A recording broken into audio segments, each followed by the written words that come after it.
So welcome everyone. Today in our webinar, we are hosting Dr. Richard Weitz, a senior fellow and director of the Center for Political and Military Analysis at the Hudson Institute. He's focusing his research primarily on aspects related to Euro-Asia and European affairs, but he's also exploring and recently just conducted a wide research on the topic of the axis between and the relationship between China and Russia. And today we're going to be discussing about that relationship within the framework of the conflict we just recently saw between Israel and Iran, and what can we learn from that, the insights we have from that, and looking at that axis between them and maybe some other countries such as Iran and North Korea, as we are exploring the implications of the relationship and what does it mean also for the war in Ukraine, tensions between China and the US, and so on and so on. So without further ado, Dr. Richard Weitz, thank you so much for joining us, and the floor is yours. Thank you, Oren, for that introduction. And I also want to commend your webinars. I found them very helpful. For example, I used the one you had on Israel-Iran scenarios to think about what might be the future of this relationship. So how do I move this bar? I want to go to a slideshow from beginning. There we go. Okay. So I'm going to briefly explain why the topic's important, though you know that since that's why you're here, and then give somewhat parallel presentations about Russia's reaction, China's reaction, nature of their ties with Iran, explaining why both of them pursued rather modest, minimal responses, and then speculate a bit about the broader implications for the axis concept and the future of their ties. Important topic because Russia and China are Iran's most important great power partners presently in diplomatic realm, economic realm, security realm, and so on.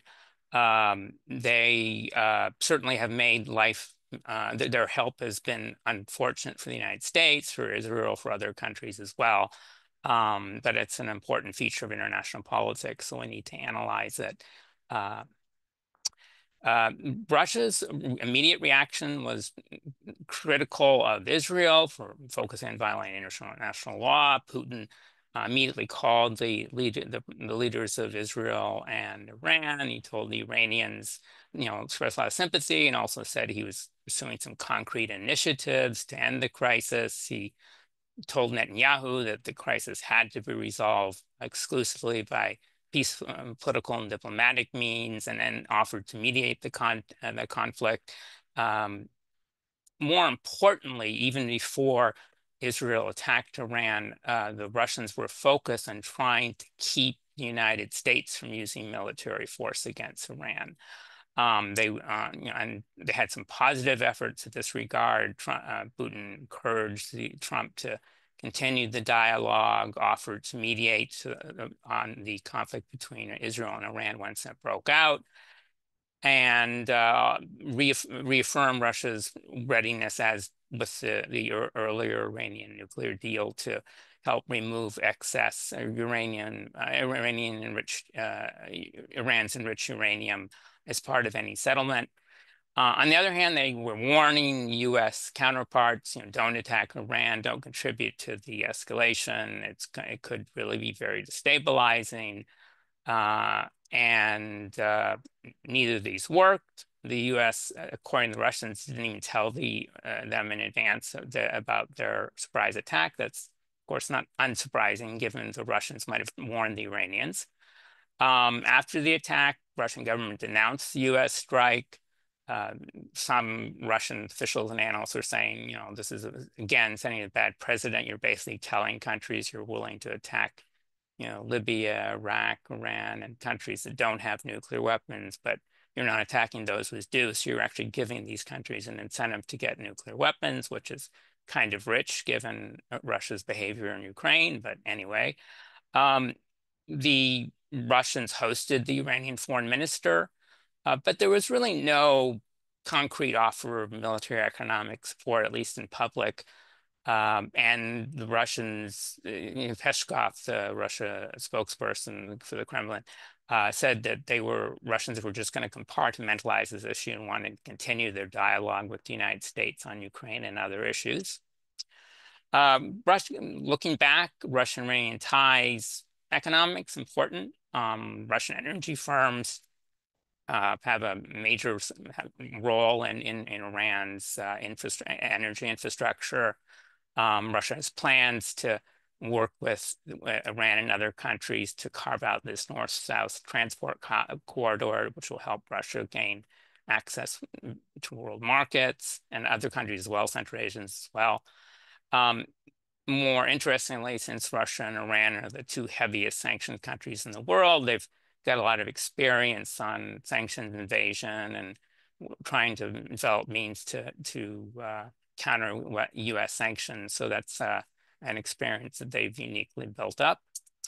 Militarily, Russia has been, at least the past decade, Iran's leading foreign arms supplier. It's particularly important support for Iran's ballistic missile arsenal, as was discussed in the previous Wikistrat webinar. Iran doesn't have a good air force, so it has to rely on its missiles as the main means of projecting military, power, as we saw in the recent fighting with Israel. The Russians have also been assisting Iran's space launch industry, which, satellites and so on, which will presumably have some military dimension, assists the Iranians in tracking and targeting more distant objects, for example. The Russian-Iranian cooperation was critical in the Syrian war, sustaining Assad from 2015 to 2024. Russia provided the critical air power. The Iranians provided the critical ground power, particularly if you include Hezbollah as part of the IRGC core. And they developed a lot of tools of cooperation, overcoming initial frictions, and could have had potential for operations in other places. And then, of course, Moscow's invasion of Ukraine again has opened a new dimension, with Iran jumping in to provide, help the Russians fill a critical gap in their long-range strike capacity with drones and other support. Nonetheless, I would see Russia-Iranian cooperation in general less than Russia's cooperation with some other countries, particularly China and North Korea. Russia has never openly supported Iran's pursuit of nuclear weapons, precisely to avoid the kind of scenario we saw, which is Israel and the U.S. attacking Iran over the question. And in the past, Russia would cooperate with the West in some of the nuclear negotiations. And the Iranians complained about this. They complained that the Russians were holding up weapons deliveries, refusing to cooperate on developing civilian nuclear power, and offering to help, or at least make some concessions to the U.S. regarding Iran in return for concessions regarding missile defenses. For example, the Russians at various points proposed that the Americans set up some kind of missile defense radars right on in Azerbaijan or in southern Russia, and so they could cooperate, which of course, further alienated the Iranians. And then this January, there was a comprehensive strategic partnership treaty, but it didn't have a mutual defense clause, just simply that they would consult if either were attacked. Now, what explains Moscow's really modest response? Well, part of it, I think, is Russia has failed to anticipate Israel's attack on Iran, and then the conflict only lasted for 12 days, and it's not clear the Russians, had time to formulate the response, since the system is so centralized with Putin, and he's got other things on his mind in deliberating foreign policy. But there are also conflicting ties the Russians were trying to manage. With Israel, they've had some, there are a large number of ethnic Russians in Israel, and and Russia tried to manage Syria and Ukraine in a way they don't antagonize each other. And I suspect the Russians were somewhat admiring and envious of how Israel was successful at using military power to reorient the regional security environment, something Russia has tried to do itself in Europe but failed. And then other countries, Russia has ties with Turkey and the GCC states, which also have mixed relations with Iran, and so would be uncomfortable if Russia overtly intervened to help the Iranians. And then Russia still at that time was hoping to work with the Trump administration to relax sanctions or gain other benefits. What's the future of Russian-Iranian ties? Well, for the past few weeks, we've seen the Russians try and deal with the problem that their weak response was widely noted and commented on in Iran and elsewhere.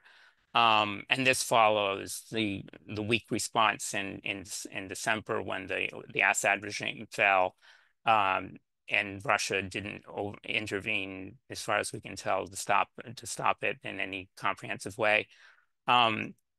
Peskov said, well, we've given Iran a lot of support through our strong positions, talking about international law and making statements in the Security Council, but some of the other Russians, such as Ryabkov, the senior foreign ministry official, said, well, we're still open for expanding cooperation, such as with military assistance. And indeed, some Russians have advocated providing such assistance to help strengthen Iran's recovery or bolster bilateral ties or help Russia recover its reputation that it gained earlier through interventions in Syria and then with the Wagner Group about willing to stand by its friends and so on, which has now apparently been tarnished. But the Russians need them for the war in Ukraine. As mentioned, delivering weapons overtly would antagonize important regional partners. But I think that looking ahead, we may see military technical assistance, perhaps on ballistic missiles. And there's always the opportunity to work through North Korea or other third parties to help Iran without the direct imprint of Russia. And there's also the possibility that the Russians will use their expertise in counterintelligence to help the Iranian government deal with domestic opponents, perhaps even identify those individuals who they think may be helping Israel and other foreign partners identify targets in Iran. China's reaction, similar, somewhat more immediate condemnation of the Israel and the U.S. use of force, and talked about Iran's right to civilian nuclear program, and called for restraint and ceasefire. And in a call with Putin, Xi laid out several principles he wanted to see. Perhaps the most important one was that this should be something dealt with in the UN Security Council and by the major powers, which that would give China an important role in any resolution. Also Chinese offers to mediate were dismissed. And China's main action was basically to evacuate as many of its civilians as wanted to leave from Iran and Israel. And declining the mediation offer was interesting. For a while, a couple of years ago, it looked like China's influence in the Middle East was expanding because it had successfully mediated a Saudi-Iranian reconciliation, which was really in the works in any case, but finalized in China. And then they hosted the Palestinian factions to talk about future for Gaza and so on. But when China tried to more half-heartedly, I would say, tried to come up with some peace formula for Gaza and Ukraine, it's really never gotten anywhere. So this is the latest setback in their mediation attempts.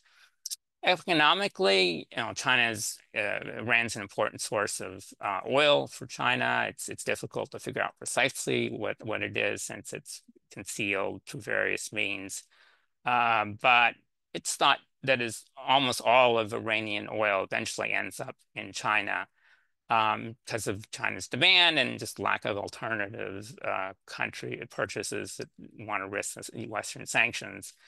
But from another perspective, Iran, this amounts to only, maybe an eighth of China's imported oil, about perhaps actually now a little less than what China gets from Russia and Saudi Arabia and so on. And China could simply swap out any Iranian oil it doesn't receive by getting more of these alternative sources. So the thinking is rather than simply an energy question and issue, it's more this is China's means of helping keep the Iranian economy and therefore regime alive. The Treasury Secretary Bessent called it an economic lifeline. China has visions to envelop Iran in its Belt and Road Initiative and ideally link up China, Pakistan, Indian Ocean, somewhat long term, but something that may weigh more heavily in the future. Militarily, China used to be an important supplier of military industrial goods, particularly when when Iran was developing anti-ship and air defense missiles. It's China stopped providing these complete weapons, but it's been selling precursors, that is, chemicals that can be used to make solid fuel ballistic missile propellants and also dual-use drones, and Treasury Departments has sanctioned Chinese and Iranian entities for particularly the ballistic missile propellant transactions. The U.S. has also charged China with aiding the Iranian-backed Houthis. So Iran, and that of course they're linked with Iran. But during the crisis, Iran also didn't play much of a role, perhaps because they didn't want to antagonize Washington at this very delicate time with the trade issues and still in play, and U.S. still formulating its China policy. China, perhaps even more sincerely than Russia, is not been in favor of the Iranian nuclear weapons program. It does consider a civilian nuclear program, even with enrichment, acceptable, but wants to see this issue resolved not by force, but through some kind of new nuclear arrangement, based on similar to the 2015 deal. Also, China's economic ties it's very asymmetric with Iran. The Iranians depend heavily on China, but China doesn't depend heavily on Iran, so it's not something that they necessarily would want to take a lot of rest defending. They have good ties with other states, and so I think China was thinking more broadly about how do we prevent this war from escalating to interrupt maritime traffic in the Straits, or conduct more infrastructure damage to neighboring countries. It could slow down the world economy and produce inflation and all issues that the Chinese don't want to deal with now when their economy is in a very weak state. In the future, the Chinese are now probably pondering what kind of support to provide Iran after the conflict. As noted again in the previous seminar on Iran and Israel, the Chinese weaponry seemed to do well in the recent fighting with India. So the thinking is that the Iranians may want to obtain these if they can't get the Su-35s from Russia, which have been a long-standing source of tension between Moscow and Tehran. There is a report out by the Middle East Eye that China's already provided China with some long-range surface-to-air missiles similar to the S-300 system. I'm not sure if that's true or not. It's been commented on but denied by the Iranians, and I haven't really seen and the Chinese, and I haven't seen any confirmation from a Western government yet. So to say that China can provide Iran with weapons, whether it will, probably going to depend on these other considerations. What's been the impact of all this, the conflict on Russia-China relations more broadly? Well, the two countries coordinated again on statements and UN resolutions, but there wasn't really anything beyond that. A bit surprising since they both want Iran to be strong and contribute to their vision of a multipolar world and distract the U.S. from areas they consider, and particularly distract the Pentagon from areas they consider more important in Europe and Asia. But neither of them seemed to be eager to get into a conflict with the U.S. with Iran as a proxy. They didn't even support Iran's retaliatory missile strikes against Israel. There's a question now that if the Iranian energy supplies, oil supplies are now thought by the Chinese to be perhaps less firmly committed, that it's harder to ensure they're going to get in the future, China may decide to expand some of the stalled projects it has with Russia and getting more Russian energy, which would bring Moscow and Beijing closer, but it could also decide to pursue alternative sources such as from Central Asia, which could be a source of friction between Russia and China. So is this, this is something people have referred to this as a test case of the strength of the Russia, China, Iran, North Korea axis. The people use various terms for axis of upheaval, axis of revisionists, and so on. But we really didn't see much coordination besides joint speeches and a proposed UN Security Council resolution, Russia, China, and Pakistan calling for immediate ceasefire. U.S. was able to exercise its regional primacy largely unchallenged. Beijing and Moscow seem to recognize their limited influence in the crisis. They didn't seem to make a great effort to try and stop the U.S. or Israel or make this a critical turning point in their relations with the United States, for example. Russia and China like the current status quo with Iran alienated from the West, but even if they do want longer term, a stronger Iran that is more able to challenge Western interests. Right now, the situation can make sure that Western companies stay out of Iran, and that helps Russia and China get influence and dominate the economy. Still, I think they don't want to see an Iranian nuclear weapons program, so would welcome some kind of new Iranian nuclear deal and are encouraging the U.S. towards that end, even as they weight a strong Iran as a pillar. But it's been hard to generalize yet from this specific case to this firmness of the axis. Particularly, North Korea, if North Korea were to get into conflict with the U.S., South Korea, Japan, and it's clear to me that Russia and China would adopt such a low-key response. North Korea has developed much closer ties with Russia than Iran ever did. China is very concerned about North Korean security policies, given its proximity, whereas Iran is always seen as a bit, physically and therefore security-wise distant. They're a bit more concerned about the unpredictable, provocative nature of the DPRK leadership compared to the Iranian regime. And Iran already has nuclear weapons, and I think the Russians and Chinese think they'll keep them. And that means that any conflict involving North Korea immediately raises the question of regional escalation. So I think from North Korea, we can't necessarily say that this low-key, distant, and really limited support to Iran would necessarily hold on a future conflict involving North Korea or even Russia and China and the West. So those are my preliminary thoughts. Happy to hear your questions and comments. Thank you, Richard. Thank you very much for this. Let's start with a few questions. Something I haven't seen that you touch, and I just want to maybe go through that one in the first question. So we know we saw the regime change in Syria, and we know that Syria was kind of a competitive ground for the Iranian and Russians who collaborated, but also compete in terms of preserving the Assad regime. Assad ended up fleeing to Moscow, where he's currently there. Where is these tensions between the Iranians and the Russians over Syria reflected in the recent conflict between Israel and Iran? Did that left any kind of bad relations? Was that something that the Russians maybe felt that they cannot trust the Iranians because they didn't come to Assad regime aid? How did that play in the relations between Russia and Iran?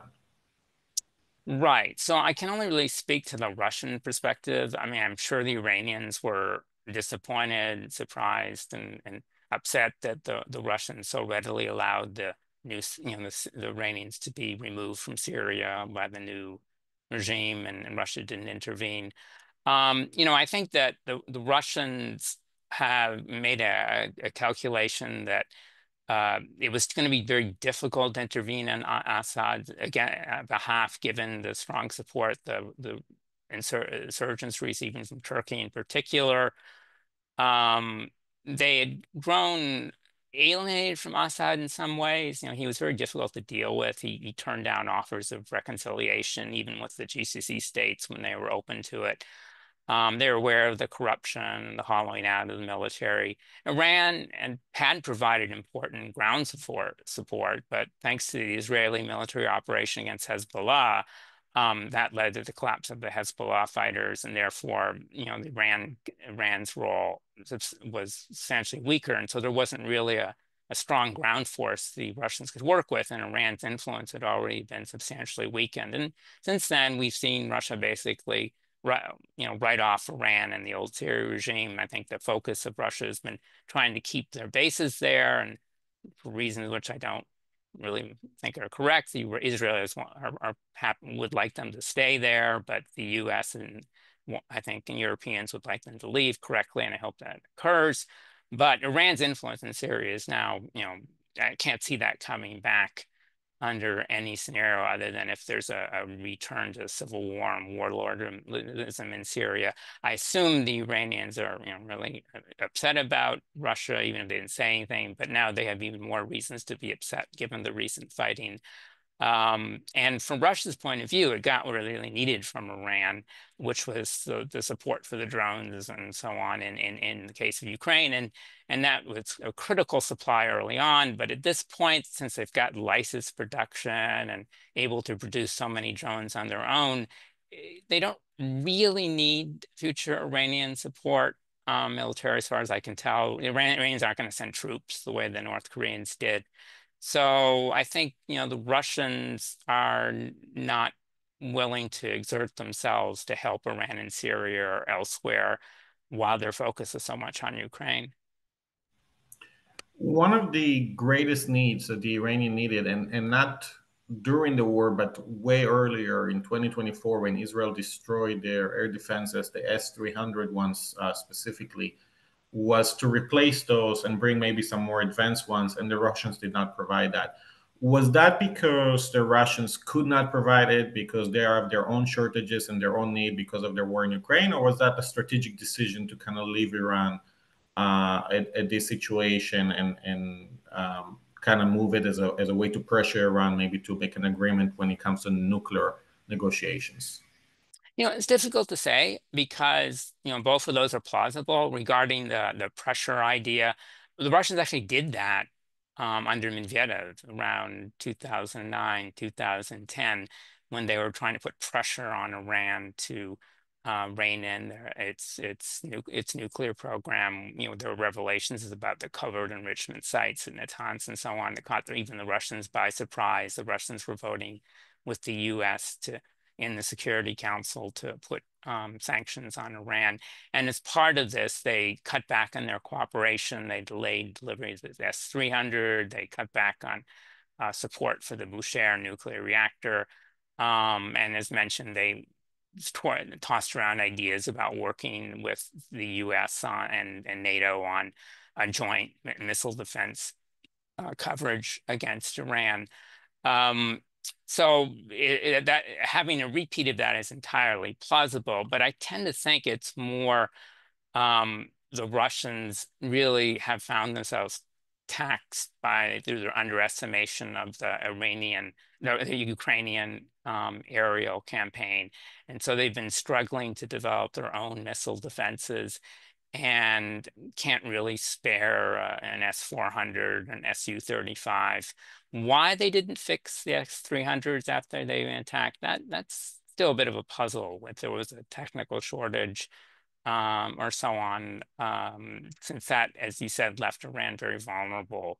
But Iran's air defenses, it's tough for them to do. It's a much bigger country than Israel, so there's a lot more targets that the Israelis can attack. And you probably need, it's like Ukraine, you would really need a much more comprehensive air defense coverage than the Russians seem able to provide.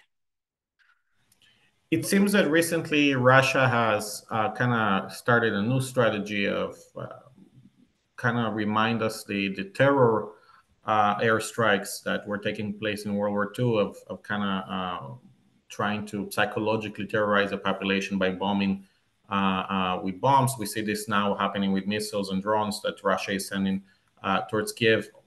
recently almost every night in large numbers. How is that impacting the relations between Iran and Russia? You mentioned that now the Russians moved into their own kind of a usage, their own production. So is there anything that the Iranian can still provide slash the Iranians can still give to the Russians that will be beneficial entering to this kind of a phase in the war?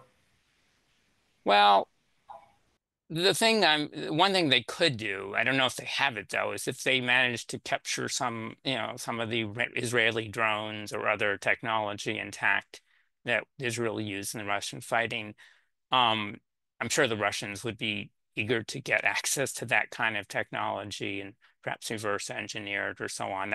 I believe that's how Iran developed its original drone capacity, is they gained a hold of a U.S. drone that unfortunately landed on Iranian territory, and that helped them design their own. So I imagine that's probably the one thing the Russians and the Chinese would be most interested in getting.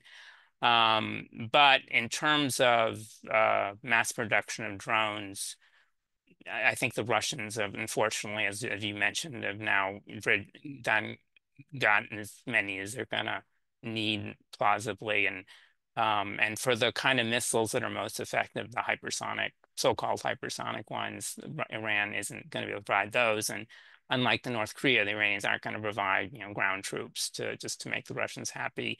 So I think really it just depends. What they managed to get from the Israeli tech that might have fallen their way in the recent attack, but I'm actually, I don't know what they got, if anything. Hopefully the Israelis made sure to strike that somewhere along at the end of the campaign, so it didn't come under Iranian hands. If anything did land there. So you mentioned shortly the aspect of the conflict between India and Pakistan, and the fact that Pakistani Air Force used Chinese airplanes because of also limitations they have with using the U.S. ones, but they use Chinese airplanes, which for some aspects seem to be very successful. Um, are we going to see the Iranian? You mentioned about that, but do you think we will see the Iranian receiving Chinese advanced weaponry like those stalled Chinese fighter jets? Are we likely to see this kind of air force capability being transferred from China to Iran based on the recent failure that they had in the war with Israel? Right. So um, certainly, I think the Iranian demand is going to be there. I think that they're not going to, especially if they can't get what they want from the Russians, which seems to be the case. Though China is the obvious alternative supplier. They could barter it for oil. That one report I mentioned, Middle East Eye, said that's what happened. The Iranians gave China oil in return for the long-range air defense missile. Um, the fighters would be much more useful for Iran just because they lack a modern fighting force. But they'd have to get a lot of them and involve additional training. And I think, it's really does, I think, China can probably provide that, but it's a question of what costs the Chinese want to incur in terms of relations with the GCC states, Israel, even Pakistan. It's odd, but the Iranian-Pakistan relationship has been surprisingly tense. Iran seemed to favor India in the recent conflict between India and Pakistan. And that annoys the Chinese. Pakistan's their main partner. They would like to link up Pakistan, Iran, and so on in the BRI. So there'd be probably Pakistani objections as well. So I think the Iranians won't want what they can get, and I think the advanced fighter would be really high on their list. I just don't know if the Chinese are willing to provide that, and that would be a hard kind of system to transfer, through North Korea or some other third party, unlike dual use technology that the Chinese have been lavishing on Russia. So that's an interesting point because it seems the Chinese, on the one hand, are supplying and bypassing sanctions where they can. They kind of playing that game of cat and mouse, but they do it in a very delicate way. They're not trying to really break the sanctions and just go all in with that. And it seems that there's some sort of respect to the sanctions in that regard, to some extent, obviously. How much are the Chinese are careful with that? Like, and why are they so careful with not really just go straight in without having to take care of anything related to those sanctions that Iran has currently against them? Right. So yeah, good point, because the Chinese have been disregarding the sanctions on Iranian oil exports, for example. They've been very using ship-to-ship transfers, mislabeled customs source documents, and so on. So they are prepared to break the sanctions if they think the costs are low, and that's been the case so far in terms of importing Iranian oil. In terms of providing assistance to Russia over the past few years, and potentially Iran or North Korea in the future, I think the Chinese foreign ministry official in Europe confirmed what we all thought was the Chinese don't want Russia to lose the war, so they're going to keep on providing support. But the Chinese have been concerned about the European reaction, I think, in particular, and they really haven't had to overtly violate the sanctions because they've been able to work out this system where they can get goods to Central Asia. There's been a surge of Central Asia purchases from Europe, but also from China, and drones and so on. And we think those items just end up in Russia one way or another. And that way the Chinese don't have to get themselves directly involved. So we haven't really put the Chinese in a situation where we'll say, you have to stop this, or we'll do this, this, and that. They've come close, but as you said, they've cleverly stayed below what the West has been willing to tolerate.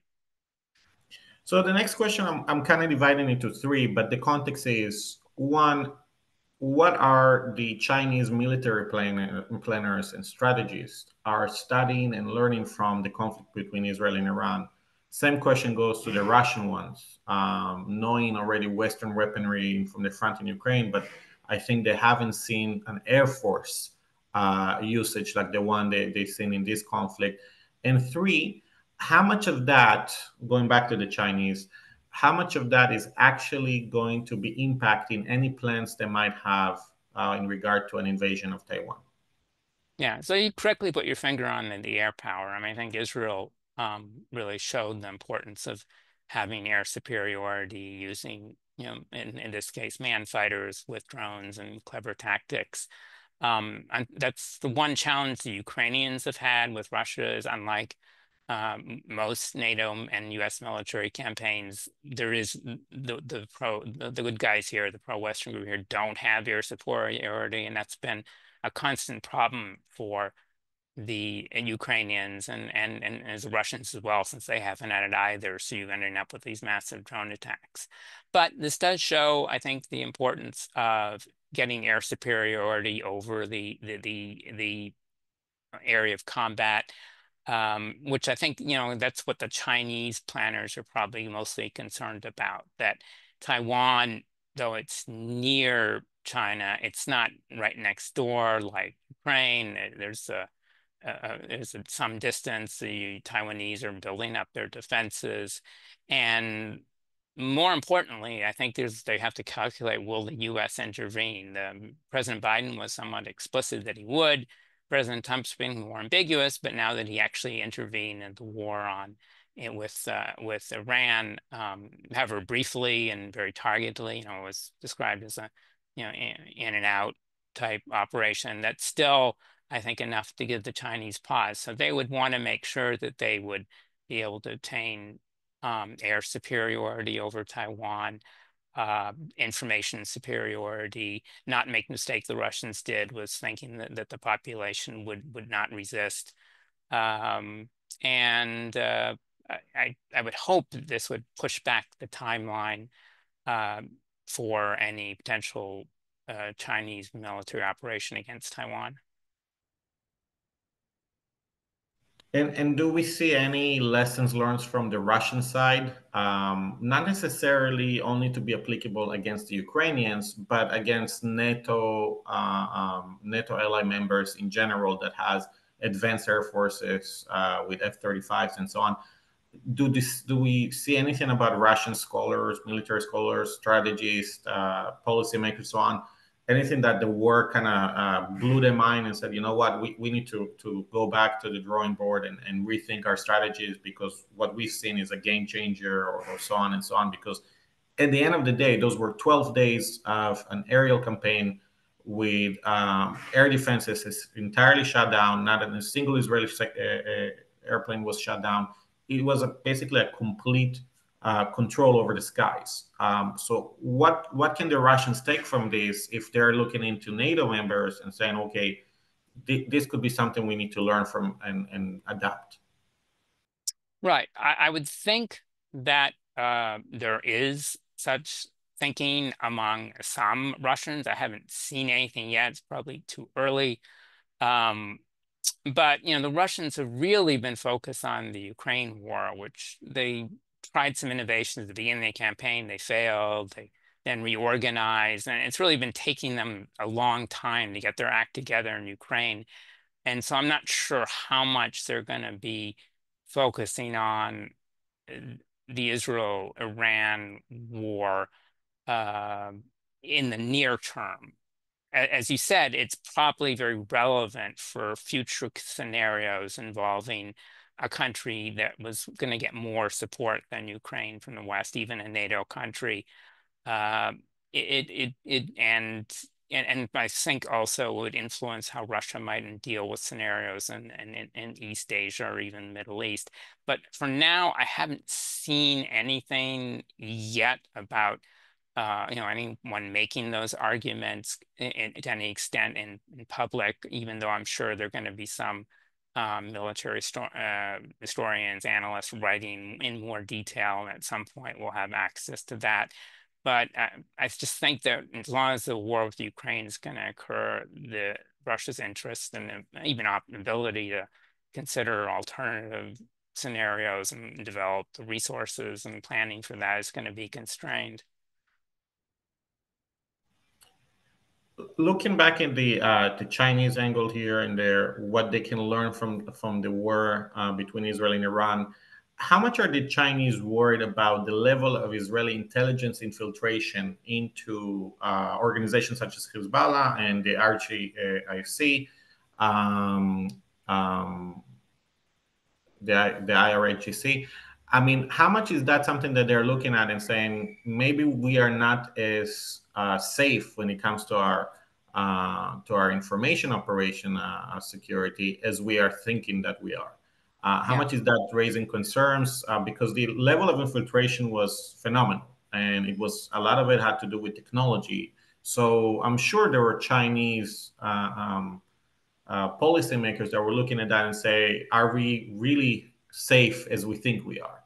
Or do you don't right. think that really happened?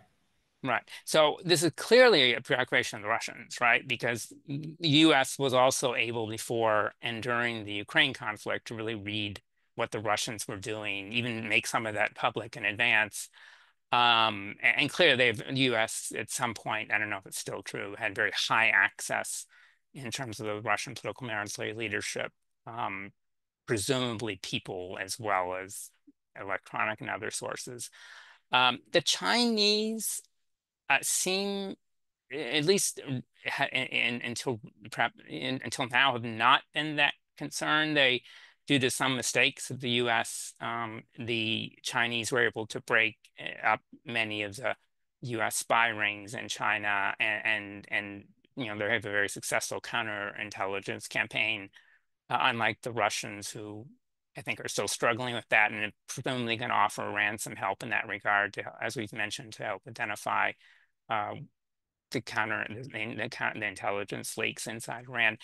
But I'm not sure about the Chinese. I think the CIA has been playing a heavy, a good head game recently, and publicizing these Mandarin language ads on social media. But I don't, as far as I'm aware, we don't have the same kind of insights into Chinese planning and decision making that we do in the case of Russia and the Israelis do in case of Iran. And in fact, I worry that the Chinese have a lot of access to Taiwanese thinking, and that's going to be a problem in any Taiwan-China conflict. One of the aspects we saw in this war was also related to the fact that Azerbaijan, Iran kind of accused Azerbaijan for being a part of the Israeli campaign. We've seen tensions between Iran and Azerbaijan. We've seen tensions between Russia and Azerbaijan rising recently. How much is that correlates with the war, or is that just the natural kind of the tensions that rise on a regular basis between those countries? If you can expand a little bit of that. Well, About of that. course, Azerbaijan-Iranian tensions are really long-standing. There's a large Azerbaijani ethnic minority in Iran. A lot of them want autonomy. At various points, the Iranians would accuse Azerbaijan as seeking to carve out Iranian territory, or at least cause difficulties among the minority. That has waned a bit in recent years, though, as you mentioned, it's come back. The Russian-Azerbaijani tensions are interesting in the sense that they also wax and wane, but not as much as Azeri tensions with Iran. It appears to have been catalyzed when the Russians shot down an Azerbaijani civilian airliner that was trying to land in Chechnya, thinking it was a Ukrainian drone or so on, and then more seriously refused to apologize or acknowledge what they had done. And there's been deaths of Azeris and Azerbaijani citizens in Russia, and some recent police raids and so on. So these tensions appear to be new. The ones, though, with Iran are long-standing. And the problem, though, the West has always had with Azerbaijan, and is they're just difficult to deal with, even from a Western point of view. So they prize their independence. They seem to have very good relations with Israel. They have, of course, the key is they have backing from Turkey. So I think they feel safe that, as long as they have strong security ties with Turkey and therefore indirectly NATO, they can stand up to the Russians and the Iranians as they need. A question from the crowd. I'm going to read it from the chat. If China decided to invade Taiwan, how would they coordinate / use Iran in support of such action? Probably not anything, and other than stockpile oil in advance. I mean, we can speculate a little about how Russia might help in this kind of, in a Taiwan cross-state conflict. The NATO Secretary General Rutte just did that, and saying that, well, maybe Russia will use the crisis to put pressure on NATO to prevent the Europeans from assisting out in any Taiwan campaign. There's speculation about possible role for North and South Korea and so on. But Iran, I've not seen any indication that they would have any role in a conflict over Taiwan. So I would focus attention more on other actors. Seeing how Russia did not interfere during the war with Israel in favor of Iran, neither supplied it with the air defenses that Iran needed. Seeing that China basically took a kind of a backseat in general, taking a backseat role when it comes not only to military efforts but also diplomatic effort.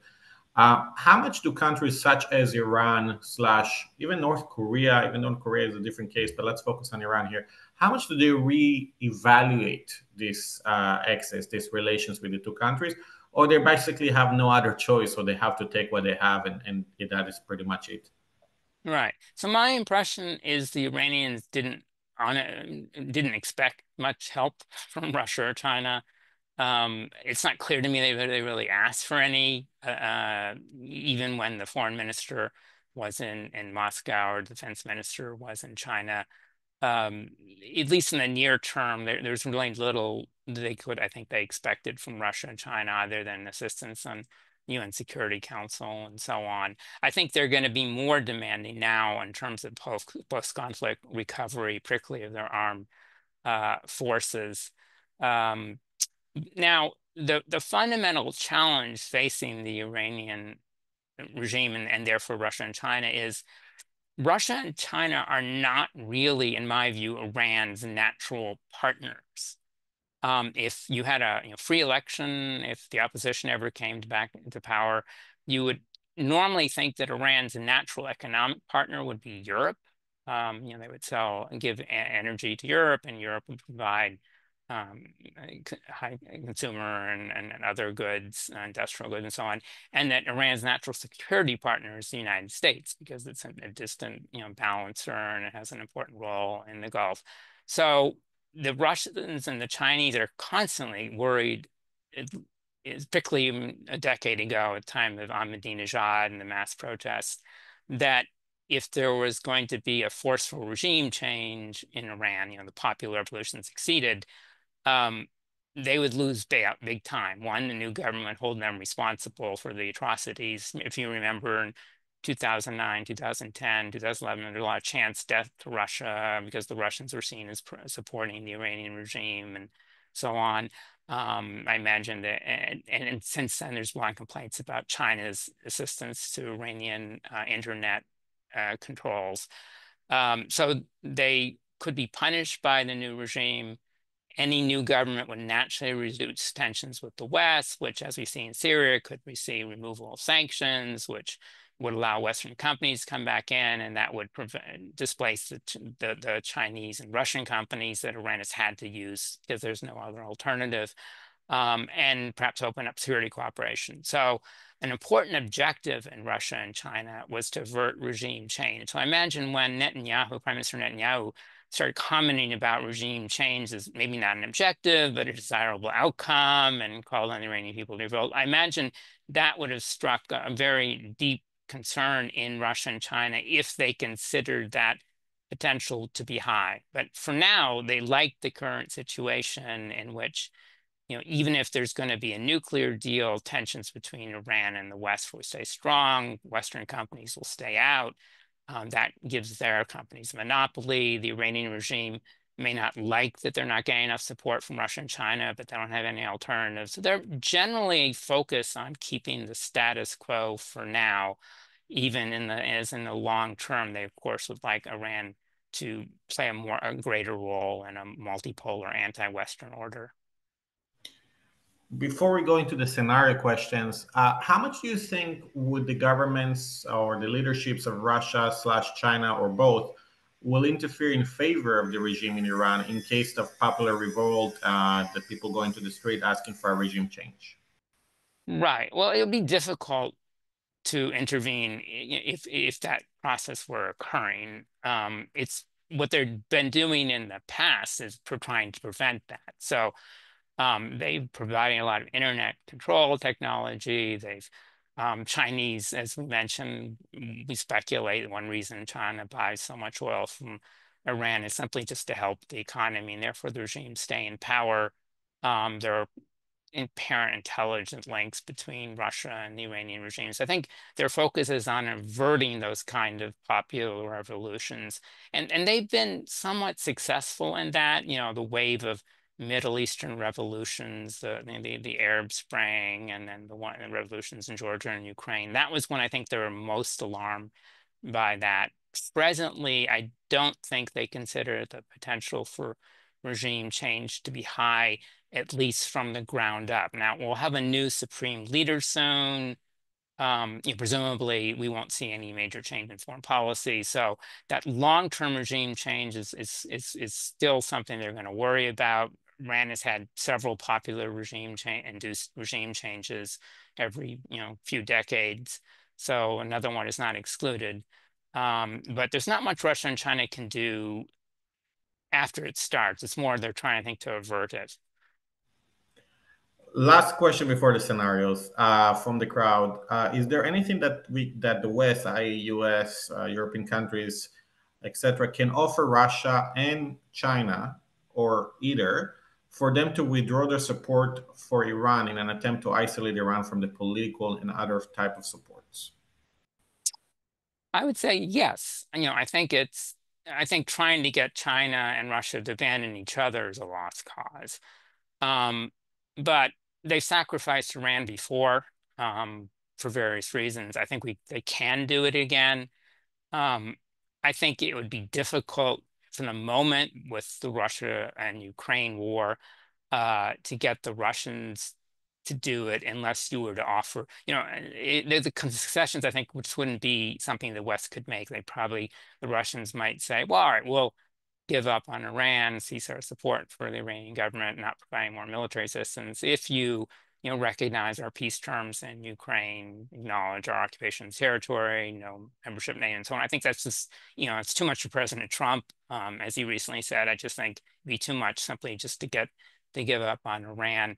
But after this war settled, one way or another, the opportunities for Russia to abandon Iran will increase, particularly once Putin leaves the scene. Chinese, I think would do it if they could be, I think imagine most likely source of pressure would be the GCC states, the Saudis and the UAE and others joined with the US and Europe and perhaps others telling the Chinese, you can't help Iran, at least militarily. You need to cut back on oil purchases or you're going to suffer sanctions. I think the Chinese would be open for the right price to abandon Iran. I think the Iranians understand this because they've been abandoned before by Russia and China. So it's out there, though it's going to be a lot easier after the Russia-Ukraine war ends and Putin leaves the scene. Looking at the future of the relationships between let's say the four actors, Russia, China, North Korea, and Iran, but specifically the triangle with Iran, Russia, China, and Iran.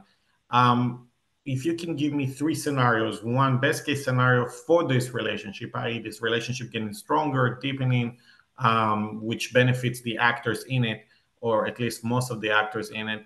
The second is a worst case scenario for this relationship. So one that doesn't benefit them, breaks the relationship down and weaken them, not necessarily, maybe does benefit the actors, but not benefit the relationship, the access itself. And the third, a wild card / a black swan kind of event scenario that you can think that could impact either way the relationship between those three countries.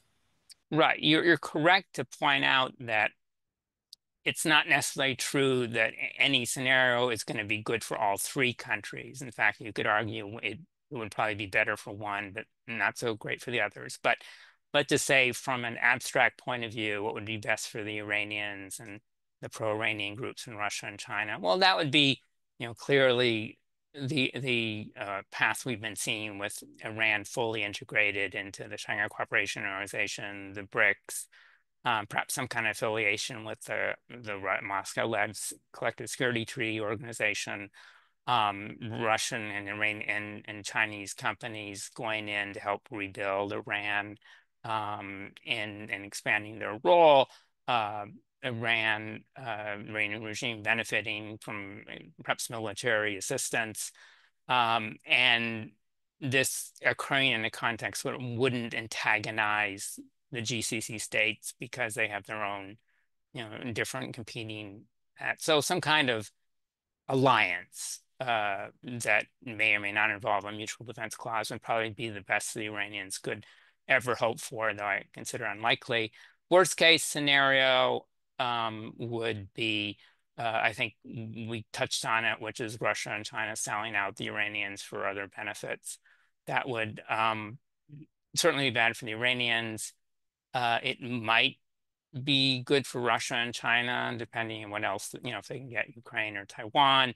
But it would be just bad for that relationship and I imagine arouse concerns in North Korea and Venezuela and other potential members of this axis. And then the wild card we sort of discussed, which is new government in Iran, regime change, reformist leader, supreme leader, something that would break this unnatural alignment of Iran with Russia and China and go back to what we saw before under the Shah and thought we would see later, which is Iran more closely aligned with Europe and potentially the United States and Israel against for mutual security benefits, mutual economic benefits. That would be a wild card that would be most, of course, beneficial from the U.S., Israeli, et cetera, point of view. Richard, that will be it for today. Thank you so much for participating in the webinar, the introduction to the topic, answering the questions, both from me and from the crowd. I want to thank you, and I want to thank everybody who participated in this webinar and joined us today. Thank you, everybody. Thanks for hosting me, and thanks also to the participants and your staff.